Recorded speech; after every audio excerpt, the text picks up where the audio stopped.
This could be one of the biggest finds for Christianity since the Dead Sea Scrolls. All right, let's see it.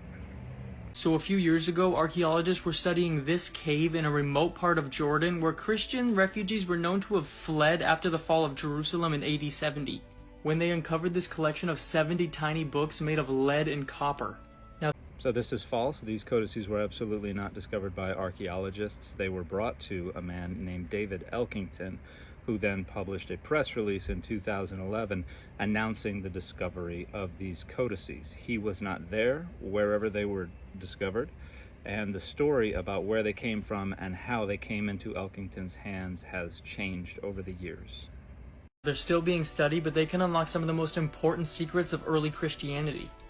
So these codices are not still being studied. They were immediately identified as forgeries by a number of professionals, classicists, philologists, epigraphers, archaeologists, and that has been the overwhelming consensus ever since Elkington came forward with them, partially aided by an Oxford classicist named Peter Thoneman, who emailed a bunch of colleagues immediately after Elkington went public and said, hey, this guy emailed me some photos a year ago of different plates that had iconography and inscriptions on them, and he asked me to authenticate them.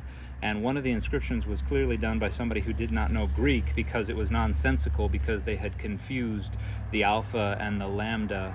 And he was actually able to track down the origin of the inscription. Someone copied it off of a funerary inscription on display in a museum in Amman, Jordan, within the last few decades, but copied it incorrectly and then reproduced it on these plates. Now, that plate that Elkington had sent to Thoneman the year before was not included within the new cache of plates that Elkington released with this press release. So it's entirely a hoax. It is a forgery. Elkington is just trying to get power and money.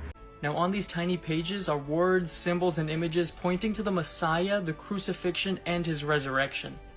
So it doesn't say any such thing whatsoever anywhere on any of these codices, because all of the text is just gibberish. It's just collections of letters, and a lot of the scripts are inconsistent. For one, they only represent usually about a third to a half of all of the letters in the given scripts. So they're not using near enough letters to be a comprehensible language, but they're mixtures of Nabatean and Old Hebrew and Aramaic and Greek and some nonsensical characters, and their orientations are switched and they are inconsistent, and it is very clearly a forgery. Now, Elkington has claimed that a scholar translated a part of one of these codices, and it says, I stand in perfection, or something like that.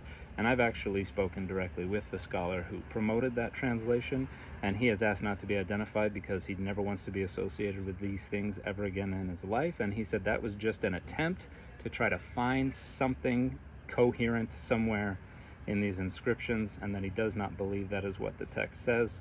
He was just trying to force some meaning onto it, and he does not stand by it. So this is entirely a hoax. Could this possibly be the first ever portrait of Jesus Christ? No, that's just old Helios iconography that has been hammered down so it's not recognizable. All of these codices are fake.